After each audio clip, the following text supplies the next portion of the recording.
Part 2. Critique of Kant's Basis of Ethics. Chapter 1. Preliminary Remarks.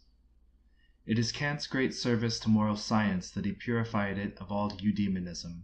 With the ancients, ethics was a doctrine of eudaimonism. With the moderns, for the most part, it has been a doctrine of salvation.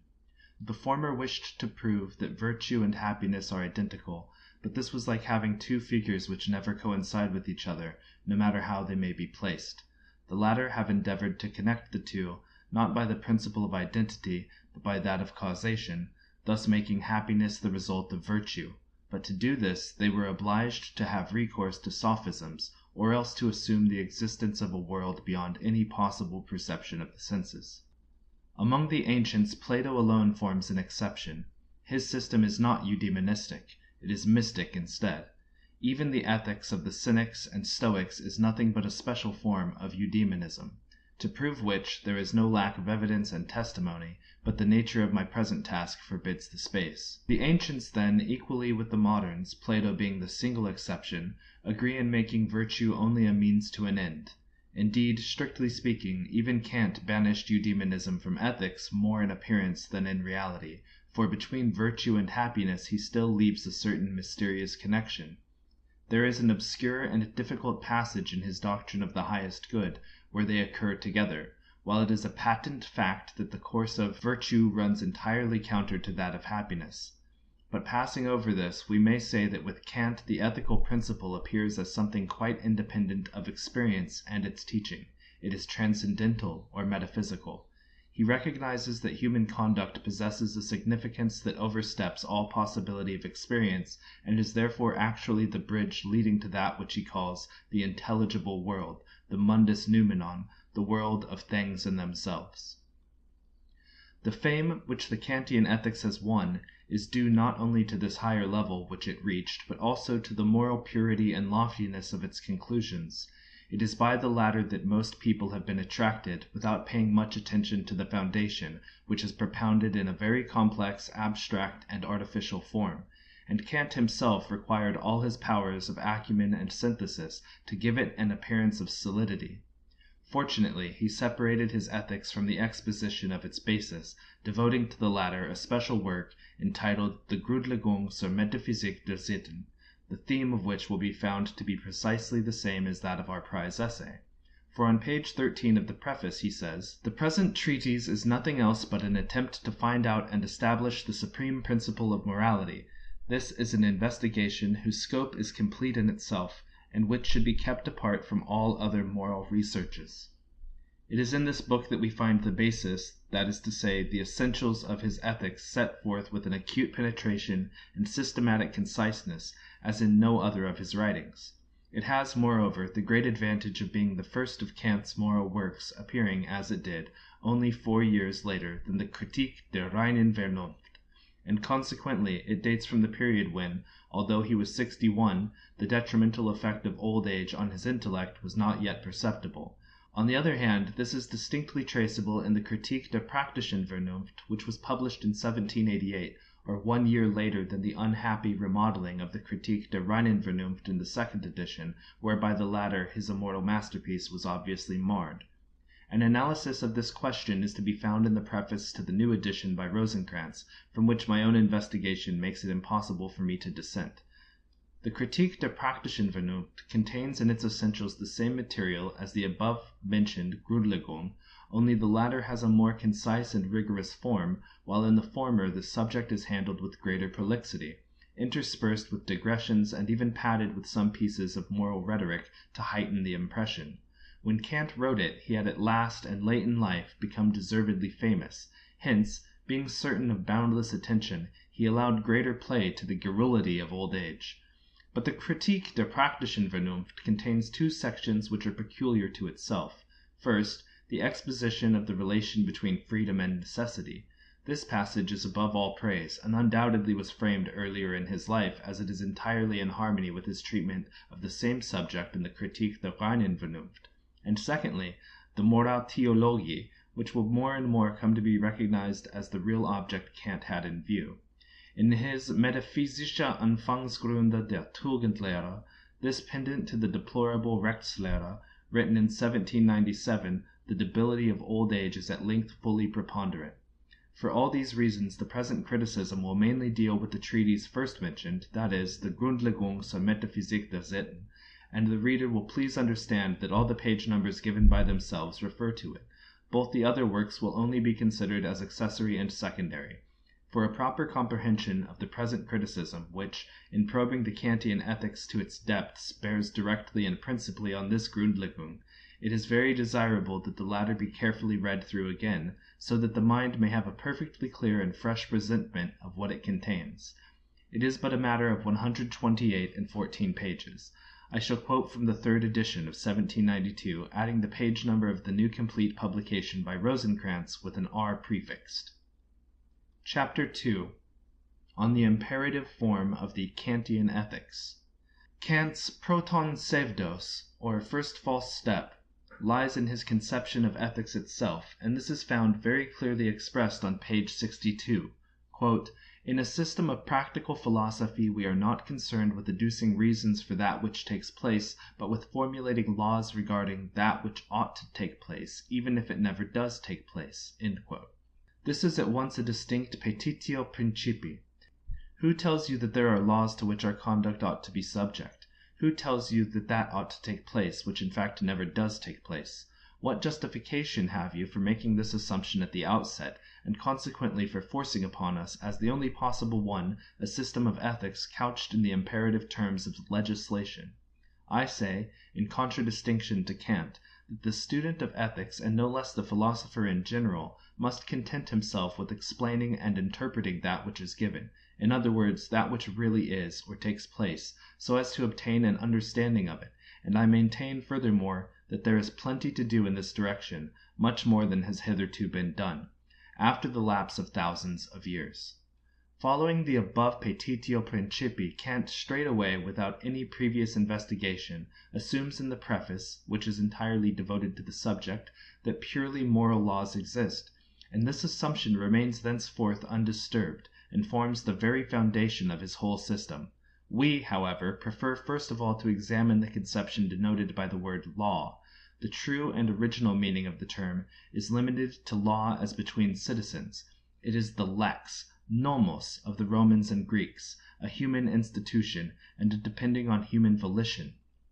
It has a secondary derived figurative metaphorical meaning when applied to nature, whose operations, partly known a priori, partly learnt by experience, and which are always constant, we call natural laws. Only a very small portion of these natural laws can be discerned a priori, and with admirable acuteness Kant set them apart, and classed them under the name metaphysics of nature. There is also undoubtedly a law for the human will, in so far as man belongs to nature, and this law is strictly provable, admits of no exception, and is inviolable and immovable as the mountains, and does not, like the categorical imperative, imply a quasi-necessity, but rather a complete and absolute one. It is the law of motivation, a form of the law of causation. In other words, it is the causation which is brought about by the medium of the understanding. It is the sole demonstrable law to which the human will as such is subject. It means that every action can only take place in consequence of a sufficient motive. Like causality in general, it is a natural law. On the other hand, moral laws, apart from human institution, state ordinance, or religious doctrine, cannot rightly be assumed as existing without proof. Kant, therefore, by taking such laws for granted, is guilty of a petitio principii, which is all the bolder in that he at once adds, page 6 of the preface, that a moral law ought to imply absolute necessity, but absolute necessity is everywhere characterized by an inevitable chain of consequence. How, then, can such a conception be attached to these alleged moral laws, as an instance of which he adduces, quote, "Thou shalt not lie," end quote. Everyone knows, and he himself admits, that no such consecution for the most part takes place. The reverse, indeed, is the rule. In scientific ethics, before we admit as controlling the will other laws besides that of motivation, laws which are original and independent of all human ordinance, we must first prove and deduce their existence. That is, provided in things ethical we are concerned not merely with recommending honesty, but with practicing it. Until that proof be furnished, I shall recognize only one source to which is traceable the importation into ethics of the conception law, precept, obligation. It is one which is foreign to philosophy. I mean the Mosaic Decalogue. Indeed, the spelling "du sollt" in the above instance of a moral law, the first put forward by Kant, naively betrays this origin. A conception, however, which can point to no other source than this, has no right, without undergoing further scrutiny, thus to force its way into philosophical ethics. It will be rejected until introduced by duly accredited proof. Thus on the threshold of the subject Kant makes his first petitio principii, and that no small one. Our philosopher, then, by begging the question in his preface, simply assumes the conception of moral law as given and existing beyond all doubt, and he treats the closely related conception of duty exactly in the same way. Without subjecting it to any further test, he admits it forthwith as a proper appurtenance of ethics. But here again I am compelled to enter a protest. This conception, equally with the kindred notions of law, command, obligation, etc., taken thus unconditionally, has its source in theological morals, and it will remain a stranger to philosophical morals so long as it fails to furnish sufficient credentials drawn either from man's nature or from the objective world. Till then, I can only recognize the Decalogue as the origin of all these connected conceptions. Since the rise of Christianity, there is no doubt that philosophical has been unconsciously molded by theological ethics, and since the latter is essentially dictatorial, the former appears in the shape of precepts and inculcation of duty, in all innocence and without any suspicion that first an ulterior sanction is needed for this role. Rather does she suppose it to be her proper and natural form. It is true that all peoples, ages, and creeds, and indeed all philosophers, with the exception of the materialists proper, have undeniably recognized that the ethical significance of human conduct is a metaphysical one, in other words, that it stretches out beyond this phenomenal existence and reaches to eternity. But it is equally true that the presentment of this fact in terms of command and obedience, of law and duty, is no part of its essence. Furthermore, separated from the theological hypotheses whence they have sprung, these conceptions lose in reality all meaning, and to attempt to substitute for the former by talking with Kant of absolute obligation and of unconditioned duty is to feed the reader with empty words, nay more, is to give him a contradictio in adjecto to digest. Every obligation derives all sense and meaning simply and solely from its relation to threatened punishment or promised reward. Hence, long before Kant was thought of, Locke says, quote, "For since it would be utterly in vain to suppose a rule set to the free actions of man, without annexing to it some enforcement of good and evil to determine his will, we must, wherever we suppose a law, suppose also some reward or punishment annexed to that law." End quote. What ought to be done is therefore necessarily conditioned by punishment or reward. Consequently, to use Kant's language, it is essentially and inevitably hypothetical, and never, as he maintains, categorical. If we think away these conditions, the conception of obligation becomes void of sense. Hence absolute obligation is most certainly a contradictio in adjecto.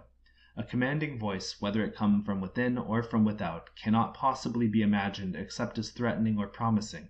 Consequently, obedience to it, which may be wise or foolish according to circumstances, is yet always actuated by selfishness, and therefore morally worthless. The complete unthinkableness and nonsense of this conception of an unconditioned obligation, which lies at the root of the Kantian ethics, appears later in the system itself, namely in the Kritik der praktischen Vernunft.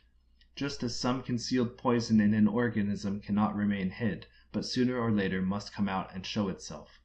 For this obligation, said to be so unconditioned, nevertheless postulates more than one condition in the background.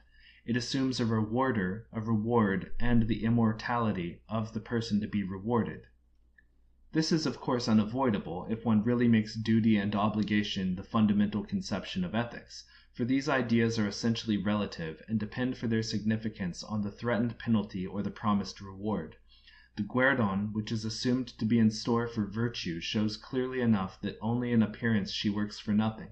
It is, however, put forward modestly veiled, under the name of the highest good, which is the union of virtue and happiness. But this is at bottom nothing else but a morality that derives its origin from happiness, which means a morality resting on selfishness.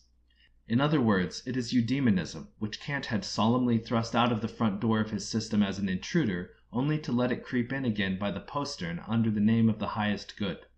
This is how the assumption of unconditioned absolute obligation, concealing as it does a contradiction, avenges itself.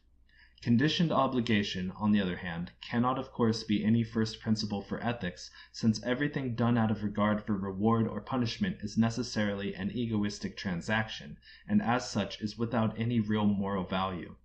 All this makes it clear that a nobler and wider view of ethics is needed, if we are in earnest about our endeavor to truly account for the significance of human conduct, a significance which extends beyond phenomena and is eternal. As all obligation is entirely dependent on a condition, so also is all duty. Both conceptions are very closely related, indeed almost identical. The only difference between them might be said to be that obligation in general may rest on mere force, whereas duty involves the sense of obligation deliberately undertaken, such as we see between master and servant, principal and subordinate, rulers and the ruled. And since no one undertakes a duty gratis, every duty implies also a right. The slave has no duties, because he has no rights, but he is subject to an obligation which rests on sheer force. In the following part I shall explain the only meaning which the conception duty has in ethics. If we put ethics in an imperative form, making it a doctrine of duties, and regard the moral worth or worthlessness of human conduct as the fulfillment or violation of duties, we must remember that this view of duty and of obligation in general is undeniably derived solely from theological morals and primarily from the Decalogue, and consequently that it rests essentially and inseparably on the assumption of man's dependence on another will which gives him commands and announces reward or punishment. But the more the assumption of such a will is in theology positive and precise, the less should it be quietly and unsuspectingly introduced into philosophical morals. Hence we have no right to assume beforehand that for the latter the imperative form, the ordaining of commands, laws, and duties is an essential and a matter of course. And it is a very poor shift to substitute the word absolute or categorical for the external condition which is indissolubly attached to such conceptions by their very nature, for this gives rise, as explained above, to a contradictio in adjecto. Kant, then, without more ado or any close examination, borrowed this imperative form of ethics from theological morals. The hypotheses of the latter, in other words theology, really lie at the root of his system, and as these alone in point of fact lend it any meaning or sense, so they cannot be separated from, indeed are implicitly contained in, it.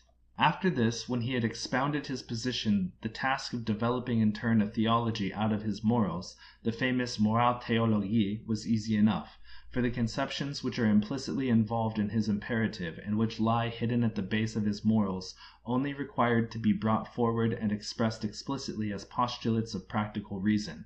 And so it was that, to the world's great edification, a theology appeared depending simply on ethics, indeed actually derived therefrom.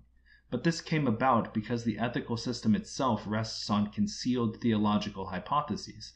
I mean no derisive comparison, but in its form the process is analogous to that whereby a conjurer prepares a surprise for us, when he lets us find something where he had previously employed his art to place it. Described in the abstract, Kant's procedure is this.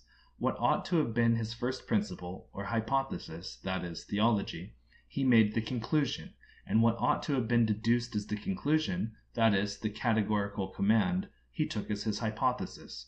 But after he had thus turned the thing upside down, nobody, not even he himself, recognized it as being what it really was, namely, the old well-known system of theological morals. How this trick was accomplished we shall consider in the 6th and 7th chapters of the present part.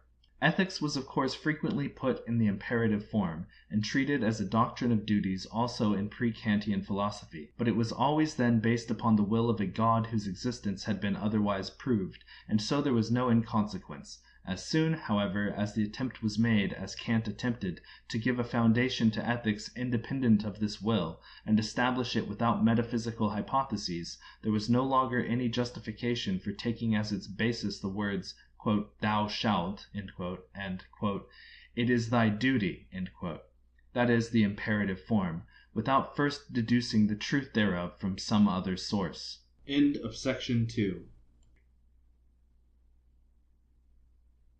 Part 2, chapters 3 and 4. Chapter 3. on the assumption of duties towards ourselves in particular. This form of the doctrine of duties was very acceptable to Kant, and in working out his position he left it untouched, for, like his predecessors, along with the duties towards others he ranged also duties towards ourselves. I, however, entirely reject this assumption, and, as there will be no better opportunity, I shall here incidentally explain my view. Duties towards ourselves must, just as all others, be based either on right or on love. Duties towards ourselves based on right are impossible because of the self-evident fundamental principle, volenti non fit injuria, where the will assents, no injury is done. For what I do is always what I will, consequently also what I do to myself is never anything but what I will, therefore it cannot be unjust. Next, as regards duties towards ourselves based on love, ethics here finds her work already done, and comes too late. The impossibility of violating the duty of self-love is at once assumed by the first law of Christian morals, "Love thy neighbor as thyself." According to this, the love which each man cherishes for himself is postulated as the maximum and as the condition of all other love, while the converse, "Love thyself as thy neighbor," is never added. For everyone would feel that the latter does not claim enough. Moreover, self-love would be the sole duty regularly involving an opus supererogationis. Kant himself says in the Metaphysische Anfangsgründe zur Tugendlehre, page 13, "That which each man inevitably wills of himself does not belong to the conception of duty." This idea of duties towards ourselves is nevertheless still held in repute. Indeed, it enjoys for the most part special favor. Nor need we feel surprise, but it has an amusing effect in cases where people begin to show anxiety about their persons and talk quite earnestly of the duty of self-preservation, the while it is sufficiently clear that fear will lend them legs soon enough, and that they have no need of any law of duty to help them along.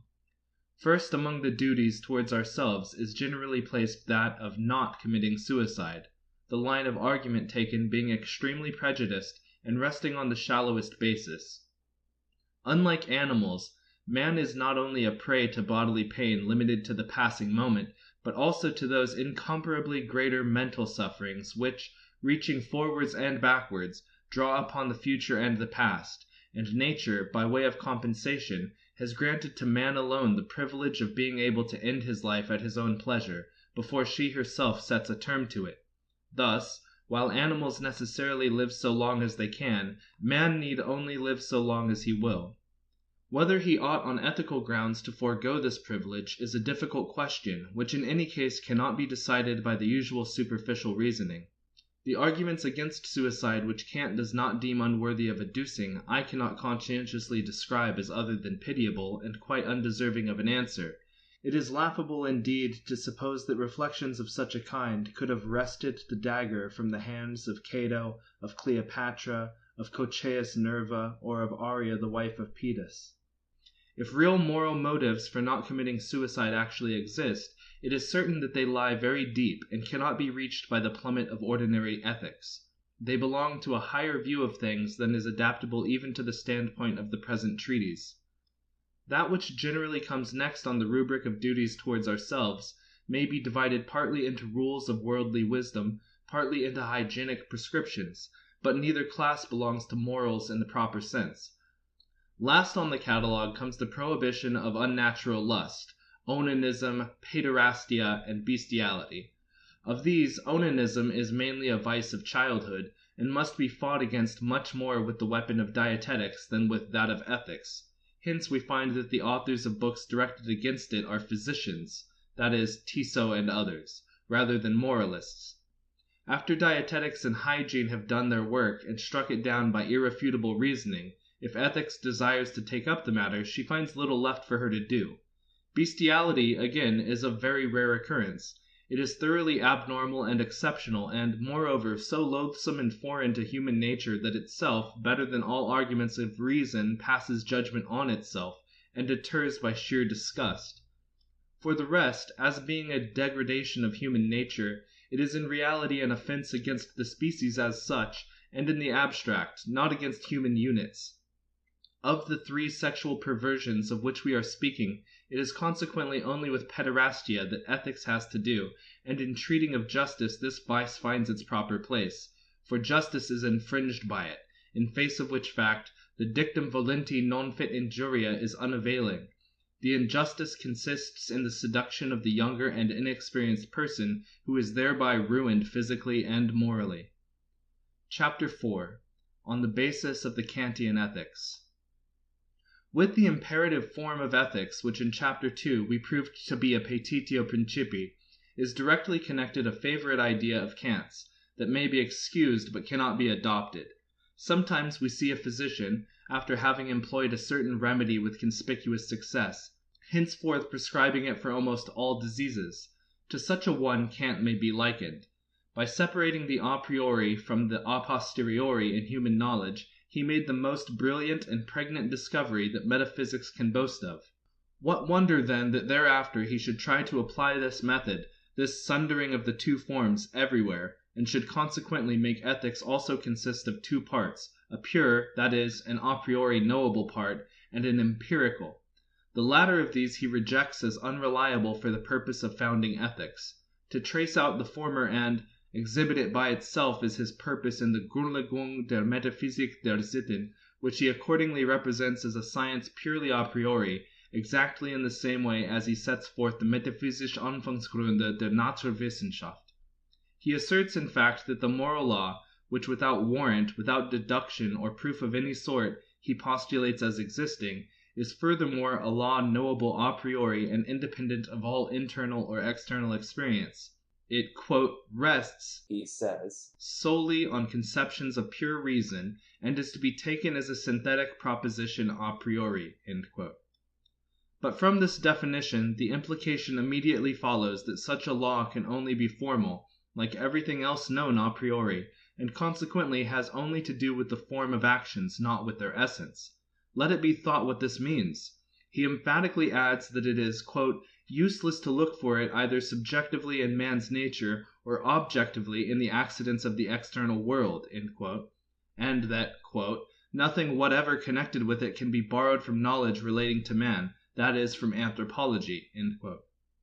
On page 59 he repeats, quote, that one ought on no account to fall into the mistake of trying to derive one's principle of morality from the special constitution of human nature, end quote. And again, on page 60, he says that, quote, everything derived from any natural disposition peculiar to man or from certain feelings and propensities, or indeed from any special trend attaching solely to human nature, and not necessarily to be taken as the will of every rational being, end quote, is incapable of affording a foundation for the moral law.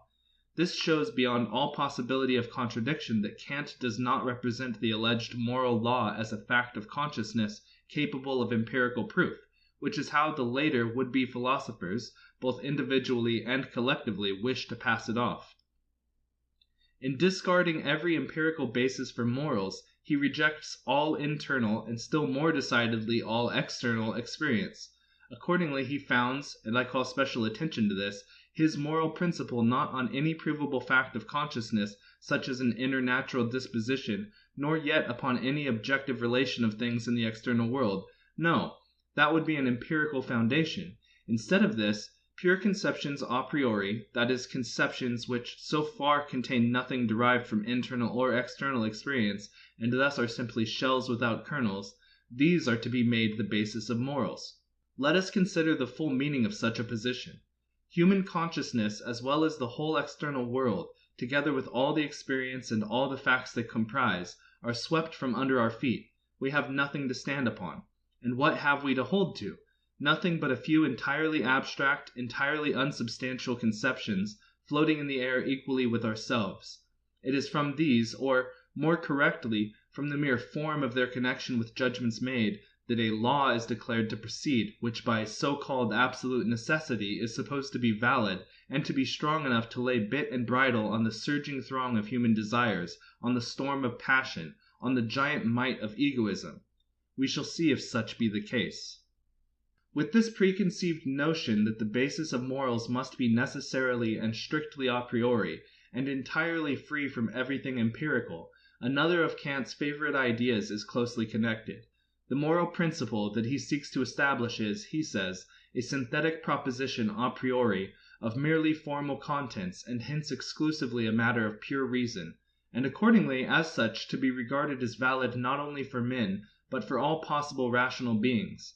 Indeed, he declares it to hold good for man, quote, on this account alone, end quote. That is, because, per accidens, man comes under the category of rational beings. Here lies the cause of his basing the moral principle not on any feeling, but on pure reason, which knows nothing but itself and the statement of its antithesis. So that this pure reason is taken, not as it really and exclusively is, an intellectual faculty of man, but as a self-existent hypostatic essence, yet without the smallest authority, the pernicious effects of such example and precedent being sufficiently shown in the pitiful philosophy of the present day. Indeed, this view of morals as existing not for men as men, but for all rational beings as such, is with Kant a principle so firmly established, an idea so favorite, that he is never tired of repeating it at every opportunity.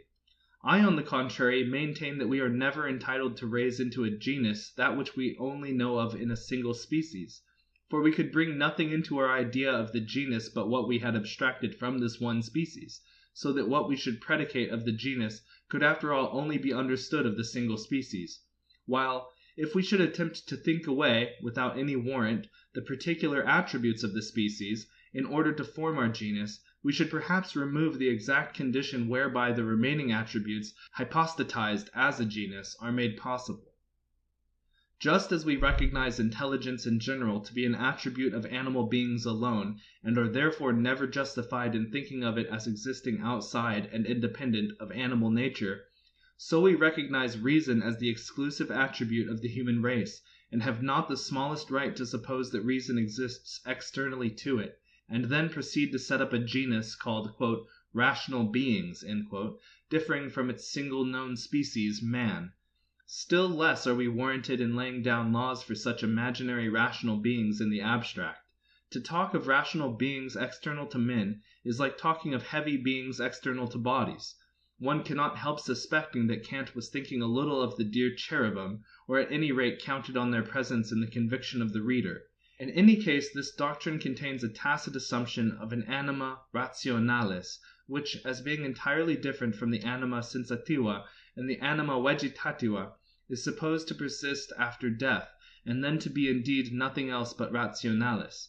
But in the Kritik der reinen Vernunft Kant himself has expressly and elaborately made an end of this most transcendent hypostasis. Nevertheless, in his ethics generally, and in the Kritik der praktischen Vernunft especially, there seems always to hover in the background the thought that the inner and eternal essence of man consists of reason. In this connection, where the matter only occurs incidentally, I must content myself with simply asserting the contrary. Reason, as indeed the intellectual faculty as a whole, is secondary, is an attribute of phenomena, being in point of fact conditioned by the organism, whereas it is the will in man which is his very self, the only part of him which is metaphysical, and therefore indestructible. The success with which Kant had applied his method to the theoretical side of philosophy led him on to extend it to the practical. Here also he endeavored to separate pure a priori from empirical a posteriori knowledge. For this purpose he assumed that just as we know a priori the laws of space, of time, and of causality, so in like manner, or at any rate analogously, we have the moral plumb line for our conduct given us prior to all experience, and revealed in a categorical imperative, an absolute ought. But how wide is the difference between this alleged moral law a priori and our theoretical knowledge a priori of space, time, and causality? The latter are nothing but the expression of the forms, that is, the functions of our intellect, whereby alone we are capable of grasping an objective world, and wherein alone it can be mirrored, so that the world, as we know it, is absolutely conditioned by these forms, and all experience must invariably and exactly correspond to them, just as everything that I see through a blue glass must appear blue. While the former, the so-called moral law, is something that experience pours ridicule on at every step. Indeed, as Kant himself says, it is doubtful whether in practice it has ever really been followed on any single occasion. How completely unlike are the things which are here classed together under the conception of a priority.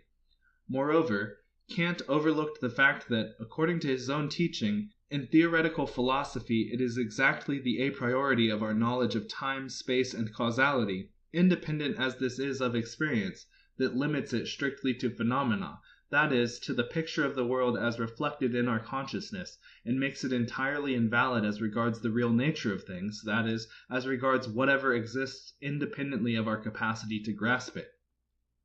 Similarly, when we turn to practical philosophy, his alleged moral law, if it have an a priori origin in ourselves, must also be only phenomenal, and leave entirely untouched the essential nature of things.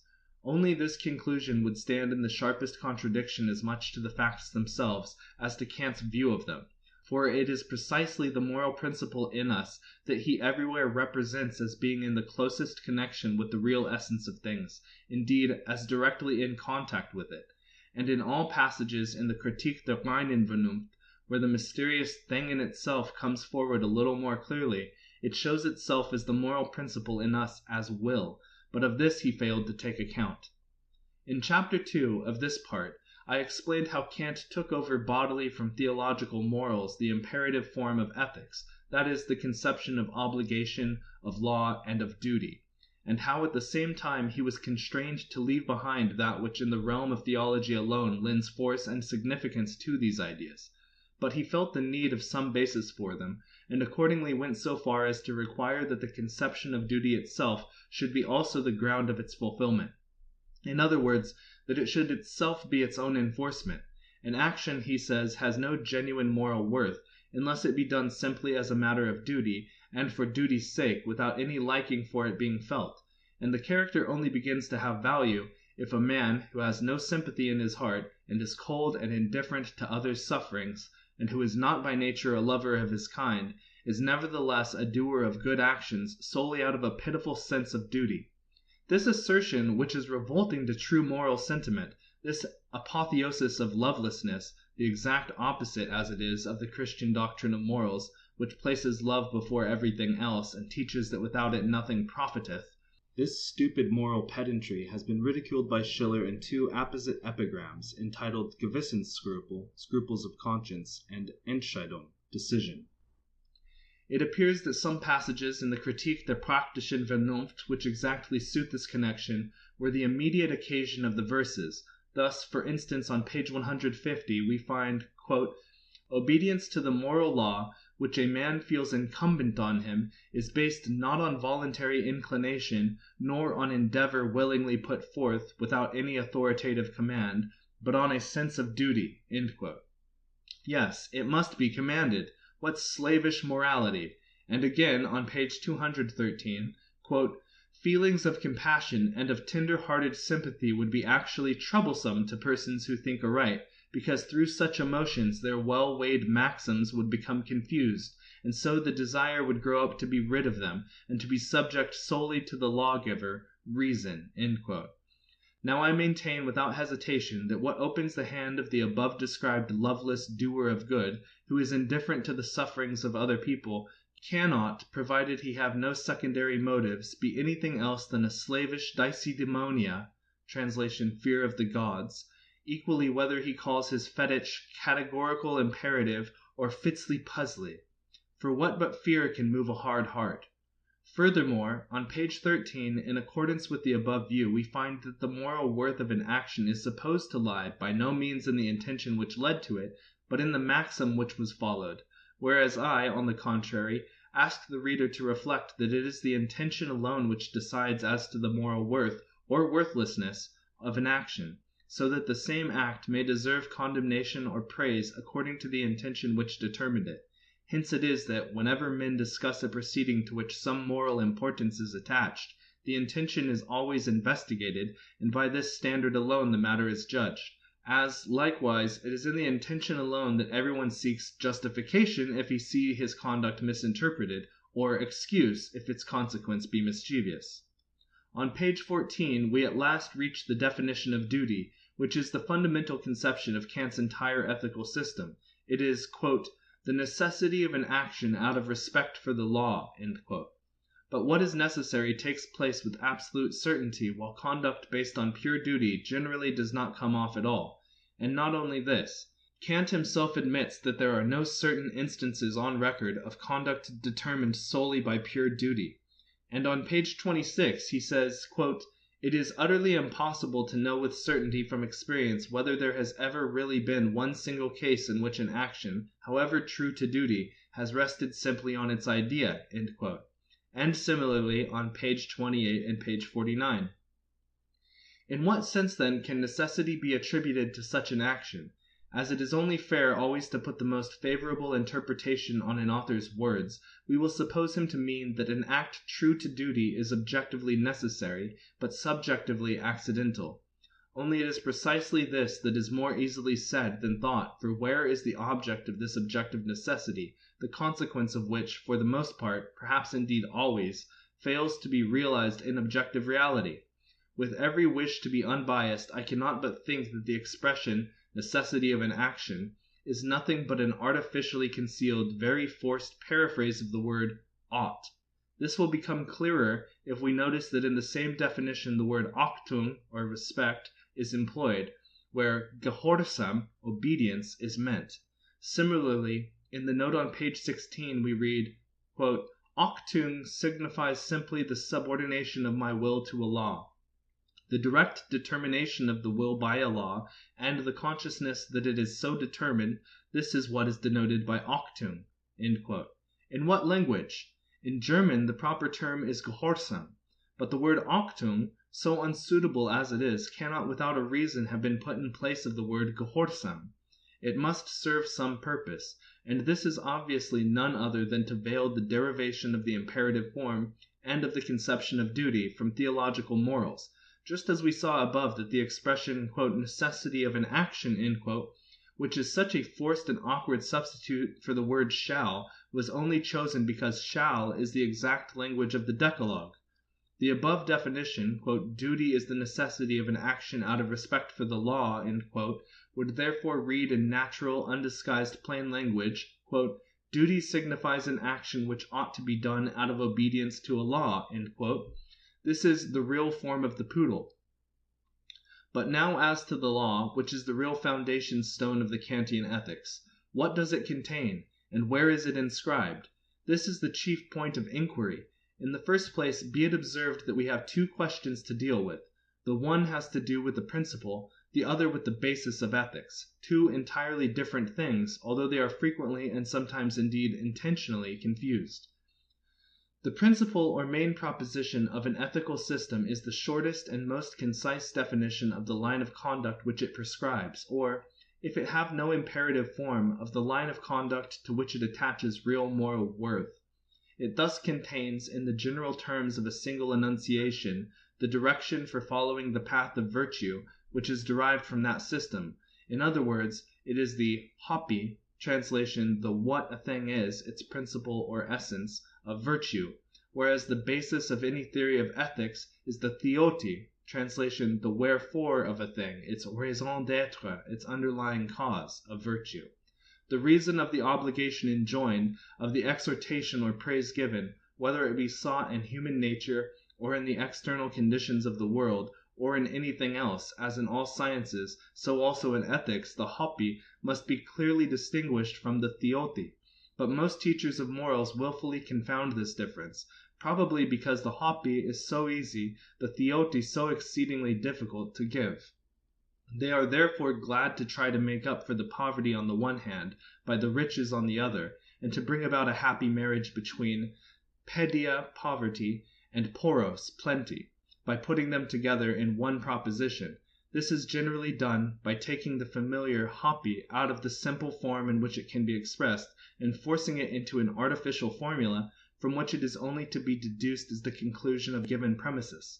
And the reader is led by this performance to feel as if he had grasped not only the thing but its cause as well. We may easily convince ourselves of this by recalling all the most familiar principles of morals. As, however, in what follows I have no intention of imitating acrobatic tricks of this sort, but purpose proceeding with all honesty and straightforwardness, I cannot make the principle of ethics equivalent to its basis, but must keep the two quite separate. Accordingly, This hopi, that is, the principle, the fundamental proposition, as to which in its essence all teachers of morals are really at one, however much they may clothe it in different costumes, I shall at once express in the form which I take to be the simplest and purest possible, that is, neminem laeda immo homines quantum pates juva, or do harm to no one, but rather help all people, as far as lies in your power. This is in truth the proposition which all ethical writers expend their energies in endeavoring to account for. It is the common result of their manifold and widely differing deductions. It is the hopi for which the theoti is still sought after, the consequence, the cause of which is wanting.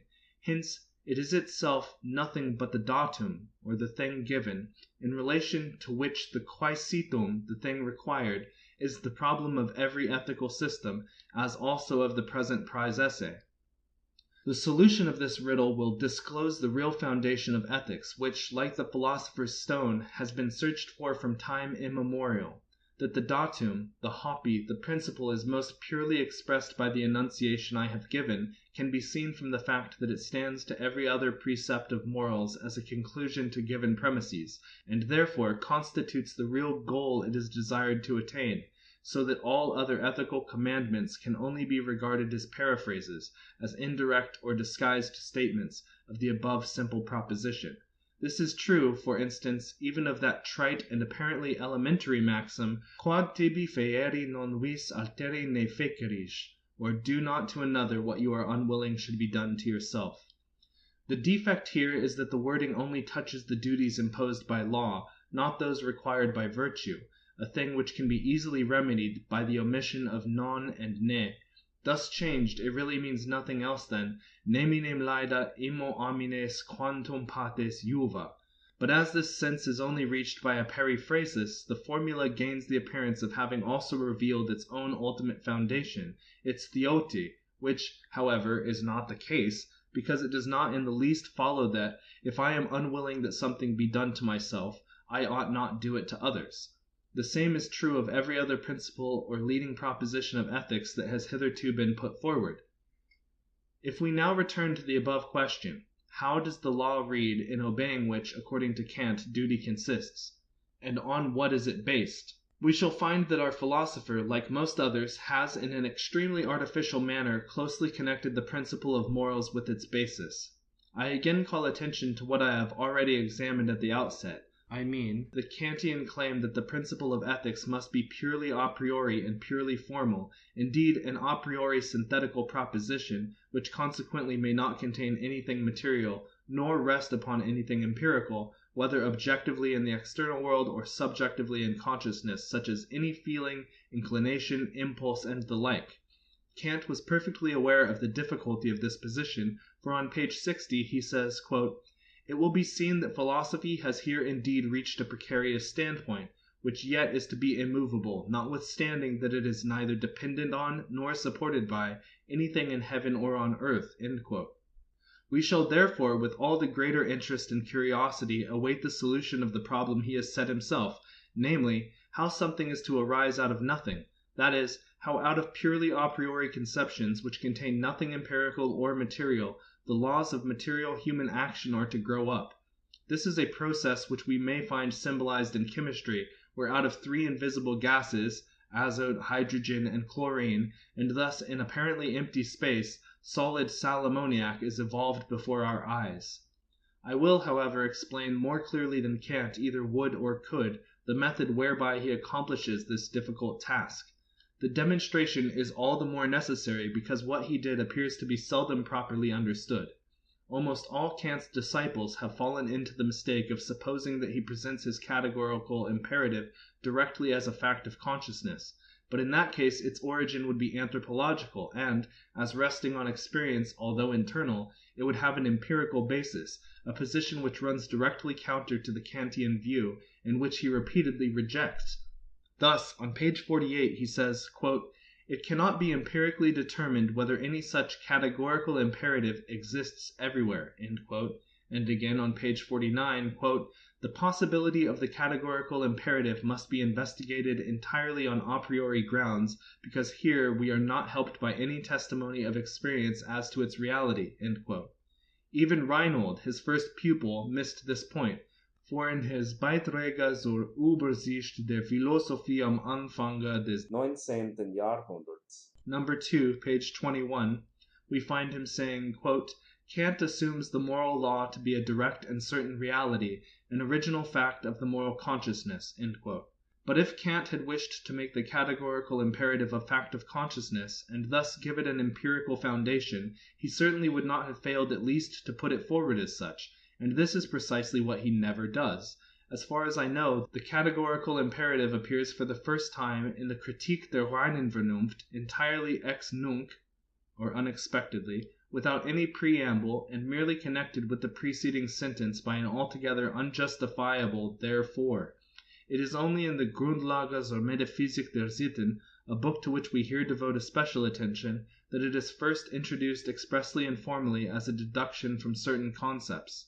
Whereas, in Reinhold's Formula Concordiae des Criticismus, we actually read on page 122 the following sentence, quote, We distinguish moral self-consciousness from the experience with which it, as an original fact transcending all knowledge, is bound up in the human consciousness, and we understand by such self-consciousness the direct consciousness of duty, that is, of the necessity we are under of admitting the legitimacy, whether pleasurable or the reverse, of the will, as the stimulus and as the measure of its own operations, end quote. This would of course be, quote, a charming thesis with a very pretty hypothesis to boot, end quote. But seriously, into what an outrageous petitio principii do we find Kant's moral law here developed? If that were true, ethics would indubitably have a basis of incomparable solidity, and there would be no need of any questions being set for prize essays, to encourage inquiry in this direction. But the greatest marvel would be that men had been so slow in discovering such a fact of consciousness, considering that for the space of thousands of years a basis for morals has been sought after with zealous, patient toil. How Kant himself is responsible for this deplorable mistake I shall explain further on. Nevertheless, one cannot but wonder at the undisputed predominance of such a radical error among his disciples. Have they never, whilst writing all their numberless books on the Kantian philosophy, noticed the disfigurement which the Kritik der reinen Vernunft underwent in the second edition, and which made it an incoherent, self-contradictory work? It seems that this has only now come to light, and, in my opinion, the fact has been quite correctly analyzed in Rosenkranz's preface to the second volume of his complete edition of Kant's works.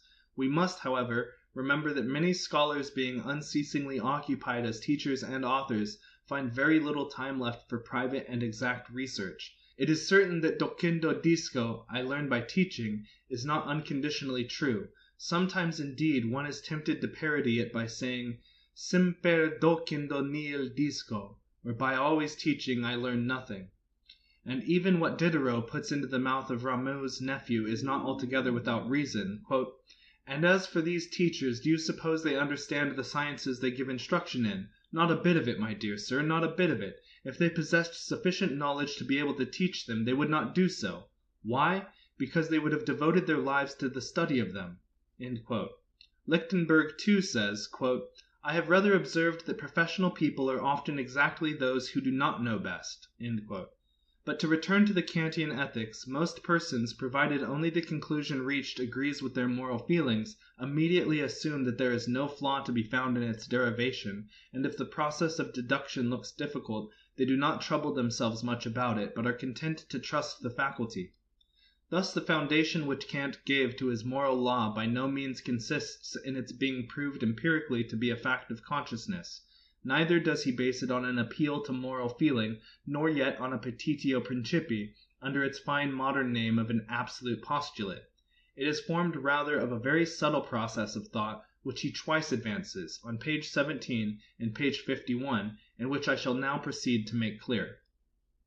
Kant, be it observed, ridiculed all empirical stimuli of the will, and began by removing everything, whether subjective or objective, on which a law determining the will's action could be empirically based. The consequence is that he has nothing left for the substance of his law but simply its form. Now this can only be the abstract conception of lawfulness, but the conception of lawfulness is built up out of what is valid for all persons equally. Therefore, the substance of the law consists of the conception of what is universally valid, and its contents are of course nothing else than its universal validity. Hence the formula will read as follows, quote, "Act only in accordance with that precept which you can also wish should be a general law for all rational beings." End quote. This, then, is the real foundation, for the most part so greatly misunderstood, which Kant constructed for his principle of morals, and therefore for his whole ethical system.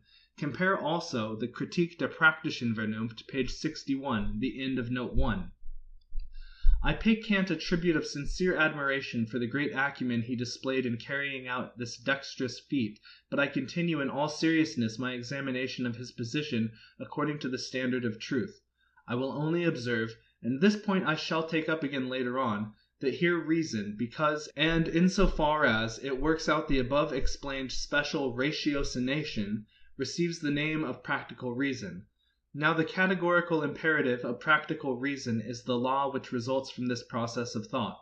Consequently, practical reason is not in the least what most people, including even Fichte, have regarded it, a special faculty that cannot be traced to its source, a qualitas occulta, a sort of moral instinct like Hutcheson's moral sense, but it is, as Kant himself in his preface, page 12, and elsewhere often enough declares, one and the same with theoretical reason, is, in fact, theoretical reason itself, in so far as the latter works out the ratiocinative process I have described. It is noticeable that Fichte calls the categorical imperative of Kant an absolute postulate. This is the modern, more showy expression for petitio principii, and thus we see that he, too, regularly accepted the categorical imperative, and consequently must be included among those who have fallen into the mistake above criticized. The objection, to which this Kantian basis of morals is at once and directly exposed, lies in the fact that such an origin of a moral law in us is impossible, because of its assumption that man would quite of his own accord hit on the idea of looking about for, and inquiring after, a law to which his will should be subject, and which should shape its actions. This procedure, however, cannot possibly occur to him of itself. At best it could only be after another moral stimulus had supplied the first impulse and motive thereto, and such a stimulus would have to be positively operative and real, and show itself to be such, as well as spontaneously influence, indeed force its presence upon, the mind. But anything of this sort would run counter to Kant's assumption, which, according to the chain of reasoning above described, is to be regarded as itself the origin of all moral conceptions, in fact, the punctum saliens of morality.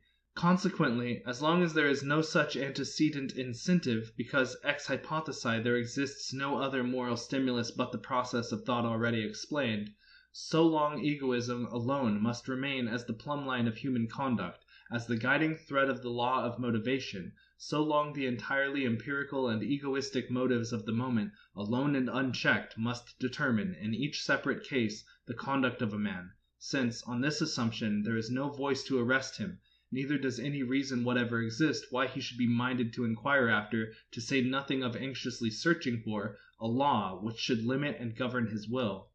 And yet it is only possible on this supposition that he should think out the above remarkable piece of mental legerdemain. It matters not how far we may care to put a strict and exact interpretation on this Kantian process, or whether we choose to tone it down to some dim, obscurely felt operation of thought.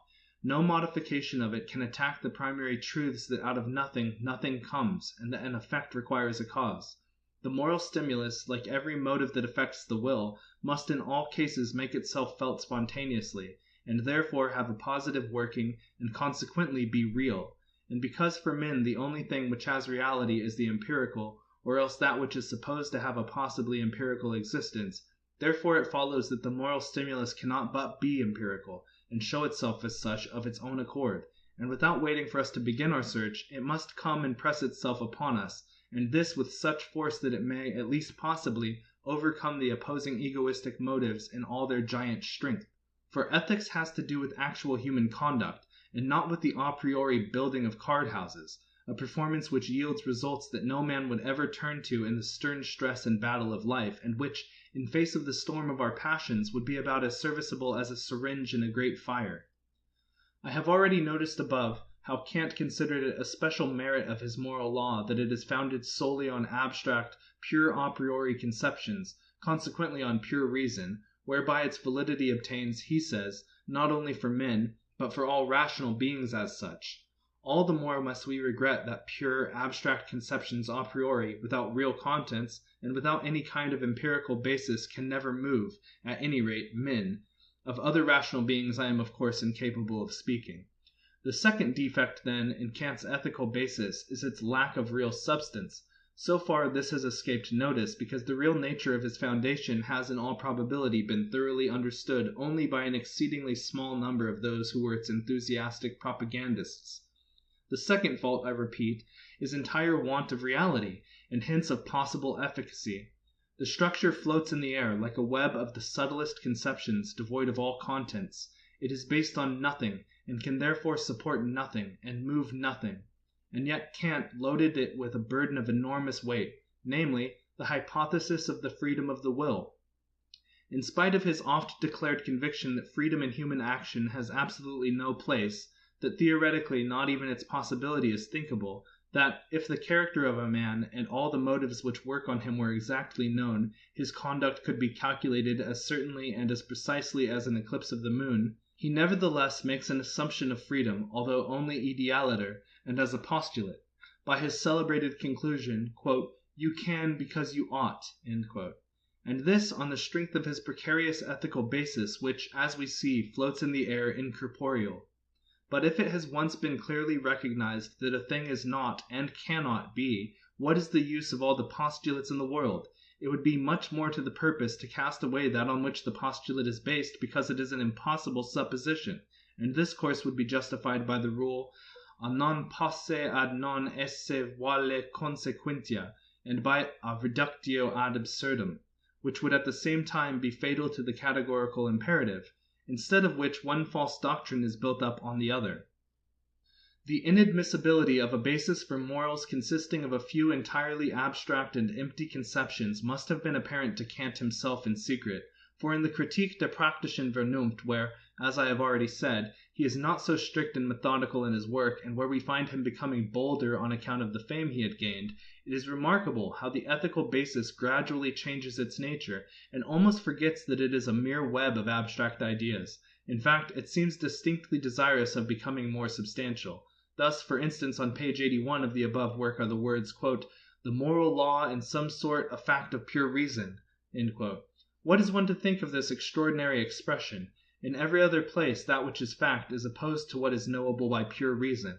Similarly, on page 83 we read of "a reason which directly determines the will," and so on.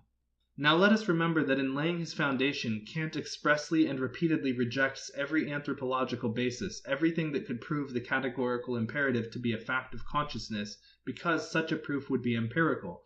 Nevertheless, his successors were so emboldened by incidental utterances like the above that they went to much greater lengths. Fichte, in his work System der Sittenlehre, page 49, warns us expressly, "not to allow ourselves to be misled into trying to explain and derive from external sources the consciousness that we have duties, because this would be detrimental to the dignity and absoluteness of the law." A very nice excuse. Again, on page 66, he says, "The principle of morality is a thought which is based on the intellectual intuition of the absolute activity of the intelligence, and which is directly conceived by the pure intelligence of its own accord." What a fine flourish to conceal the helplessness of this claptrap! Whoever may like to convince himself how Kant's disciples, little by little, totally forgot and ignored the real nature of the foundation and derivation which their master originally gave to the moral law, should read a very interesting essay in Reinhold's Beitrage zur Übersicht der Philosophie im Anfange des 19. Jahrhunderts, No. 2, 1801.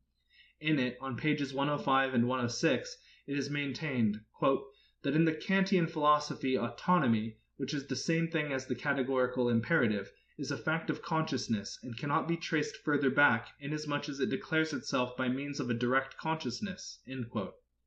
But in this case it would have an anthropological, and consequently empirical, foundation, a position which is diametrically opposed to Kant's explicit and repeated utterances. Again, on page 108 we find, "both in the practical philosophy of criticism and in the whole of the purified or higher transcendental philosophy, Autonomy is that which is founded and which founds by itself alone, and which is neither capable of nor requires any other foundation. It is that which is absolutely original, true, and certain per se, the primal truth, the prius cat exercan par excellence, the absolute principle. Whoever, therefore, imagines, requires, or seeks any basis for this autonomy external to itself can only be regarded by the Kantian school as wanting in moral consciousness, or else as failing to interpret this consciousness correctly through the employment of false first principles in his speculations.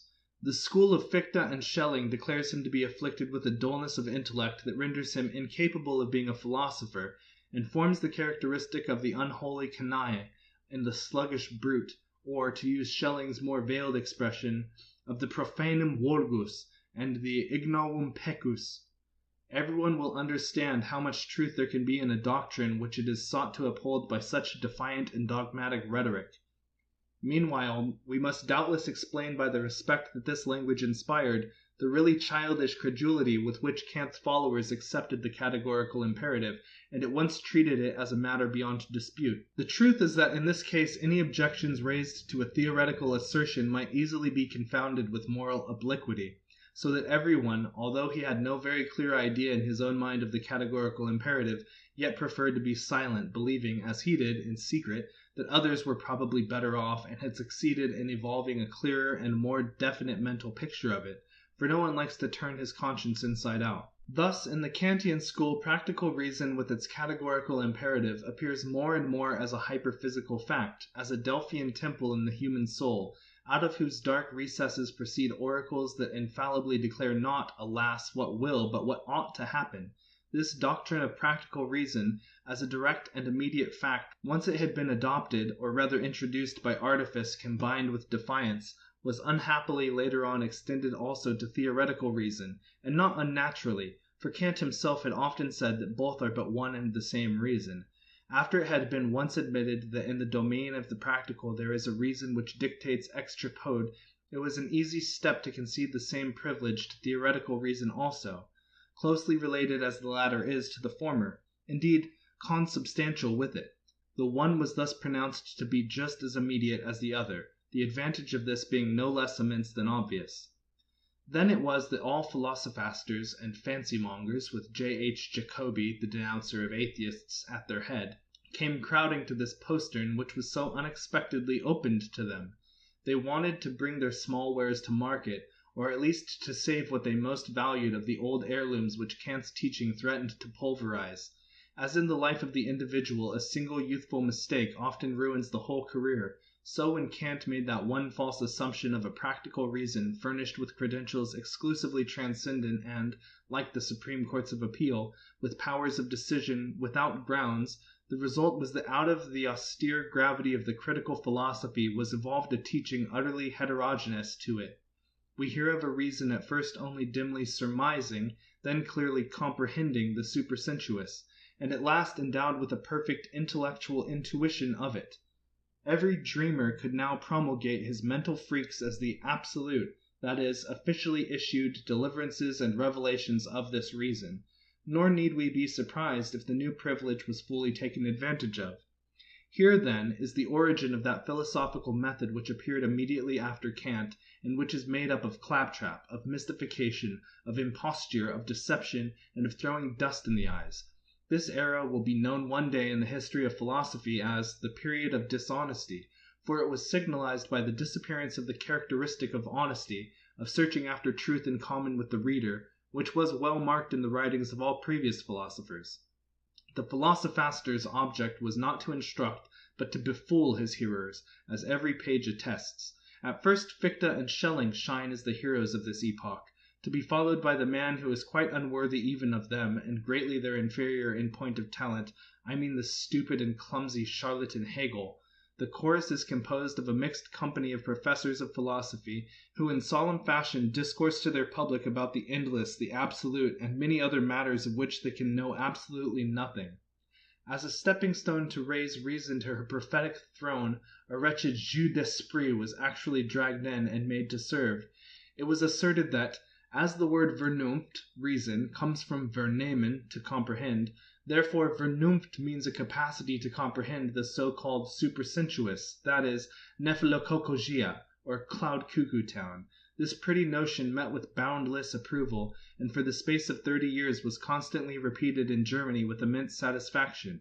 Indeed, it was made the foundation of philosophic manuals, and yet it is clear as noonday that of course Vernunft, or reason, comes from vernehmen, to comprehend, but only because reason makes man superior to animals, so that he not only hears but also comprehends, vernimmt, by no means what is going on in Cloud Cuckoo Town, but what is said, as by one reasonable person to another, the words spoken being comprehended, vernommen, by the listener, and this capacity is called reason, Vernunft. Such is the interpretation that all peoples, ages, and languages have put on the word reason. It has always been understood to mean the possession of general, abstract, non-intuitive ideas, named concepts, which are denoted and fixed by means of words. This faculty alone it is which in reality gives to men their advantage over animals. For these abstract ideas or concepts, that is, mental impressions formed of the sum of many separate things, are the condition of language and through it of actual thought, through which again they determine the consciousness not only of the present, which animals also have, but of the past and the future as such. Whence it results that they are the modulus, so to say, of clear recollection, of circumspection, of foresight, and of intention, the constant factor in the evolution of systematic cooperation, of the state, of trades, arts, sciences, religions, and philosophies, in short, of everything that so sharply distinguishes human from animal life. Beasts have only intuitive ideas, and therefore also only intuitive motives. Consequently, the dependence of their volition on motives is manifest. With man this dependence is no less a fact. He, too, with due allowance for individual character, is affected by motives under the strictest law of necessity, only these are for the most part not intuitive but abstract ideas, that is, conceptions or thoughts, which nevertheless are the result of previous intuitions, hence of external influences. This, however, gives him a relative freedom, relative, that is, as compared with an animal, for his action is not determined, as it is in all other creatures, by the surroundings of the moment as intuitively perceived, but by the thoughts he has derived from experience or gained by instruction. Consequently, the motive by which he too is necessarily swayed is not always at once obvious to the looker-on simultaneously with the act. It lies concealed in the brain. It is this that lends to all his movements, as well as to his conduct and work as a whole, a character manifestly different from that observable in the habits of beasts. He seems as though guided by finer invisible threads, whence all his acts bear the stamp of deliberation and premeditation, thus gaining an appearance of independence which sufficiently distinguishes them from those of animals. All these great differences, however, spring solely out of the capacity for abstract ideas, concepts. This capacity is therefore the essential part of reason, that is, of the faculty peculiar to man, and it is called to logimos, to logistikos, ratio, la ragion, il discorso, raison, reason, discourse of reason. If I were asked what the distinction is between it and Verstand, nous, intellectus, entendement, understanding, I should reply thus. The latter is that capacity for knowledge which animals also possess in varying degrees, and which is seen in us at its highest development. In other words, it is the direct consciousness of the law of causality, a consciousness which precedes all experience, being constituted by the very form of the understanding, whose essential nature is, in fact, therein contained. On it depends in the first place the intuitive perception of the external world, for the senses by themselves are only capable of impression, a thing which is very far from being intuitive perception. Indeed, the former is nothing but the material of the latter. Nous horai kai nous acque talak hofa kai tufla. The mind sees, the mind hears, everything else is deaf and blind.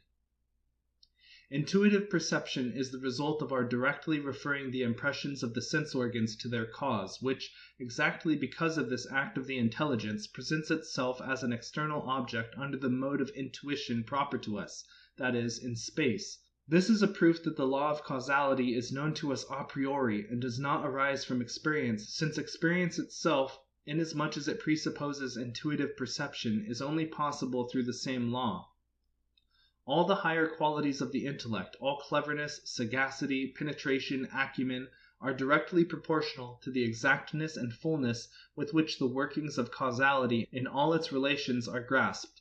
For all knowledge of the connection of things, in the widest sense of the word, is based on the comprehension of this law, and the clearness and accuracy with which it is understood is the measure of one man's superiority to another in understanding, shrewdness, cunning. On the other hand, the epithet reasonable has at all times been applied to the man who does not allow himself to be guided by intuitive impressions, but by thoughts and conceptions, and who therefore always sets to work logically after due reflection and forethought. Conduct of this sort is everywhere known as reasonable. Not that this by any means implies uprightness and love for one's fellows. On the contrary, it is quite possible to act in the most reasonable way, that is, according to conclusions scientifically deduced and weighed with the nicest exactitude, and yet to follow the most selfish, unjust, and even iniquitous maxims, so that never before Kant did it occur to anyone to identify just, virtuous, and noble conduct with reasonable. The two lines of behavior have always been completely separated and kept apart. The one depends on the kind of motivation, the other on the difference in fundamental principles. Only after Kant, because he taught that virtue has its source in pure reason, did the virtuous and the reasonable become one and the same thing, despite the usage of these words which all languages have adopted, a usage which is not fortuitous but the work of universal and therefore uniform human judgment. Reasonable and vicious are terms that go very well together. Indeed, great, far-reaching crimes are only possible from their union. Similarly, unreasonable and noble-minded are often found associated. For example, if I give today to the needy man what I shall myself require tomorrow more urgently than he, or if I am so far affected as to hand over to one in distress the sum which my creditor is waiting for, and such cases could be multiplied indefinitely. We have seen that this exaltation of reason to be the source of all virtue rests on two assertions. First, as practical reason, it is said to issue, like an oracle, peremptory imperatives purely a priori. Secondly, taken in connection with the false explanation of theoretical reason as given in the Kritik der reinen Vernunft, it is presented as a certain faculty essentially concerned with the unconditioned, as manifested in three alleged ideas, the impossibility of which the intellect at the same time recognizes a priori. And we found that this position, as an exemplar vitiis imitabile, led our muddy-headed philosophers, Jacobi at their head, from bad to worse. They talked of reason, Vernunft, as directly comprehending, Vernehmend, the supersensuous, and absurdly declared that it is a certain mental property which has to do essentially with things transcending all experience, that is, with metaphysics, and that it perceives directly and intuitively the ultimate causes of all things and of all being, the supersensuous, the absolute, the divine, etc. Now, had it been wished to use reason instead of deifying it, such assertions as these must long ago have been met by the simple remark that, if man, by virtue of a special organ furnished by his reason for solving the riddle of the world, possessed an innate metaphysics that only required development, in that case there would have to be just as complete agreement on metaphysical matters as on the truths of arithmetic and geometry, and this would make it totally impossible that there should exist on the earth a large number of radically different religions, and a still larger number of radically different systems of philosophy. Indeed, we may rather suppose that, if any one were found to differ from the rest in his religious or philosophical views, he would be at once regarded as a subject for mental pathology. Nor would the following plain reflection have failed to present itself. If we discovered a species of apes which intentionally prepared instruments for fighting, or building, or for any other purpose, we should immediately admit that it was endowed with reason. On the other hand, if we meet with savages destitute of all metaphysics or of all religion, and there are such, it does not occur to us to deny them reason on that account. The reason that proves its pretended supersensuous knowledge was duly brought back to bounds by Kant's Critique, but Jacobi's wonderful reason that directly comprehends the supersensuous, he must indeed have thought beneath all criticism. Meanwhile, a certain imperious and oracular reason of the same kind is still, at the universities, fastened on the shoulders of our innocent youth. End of section 3.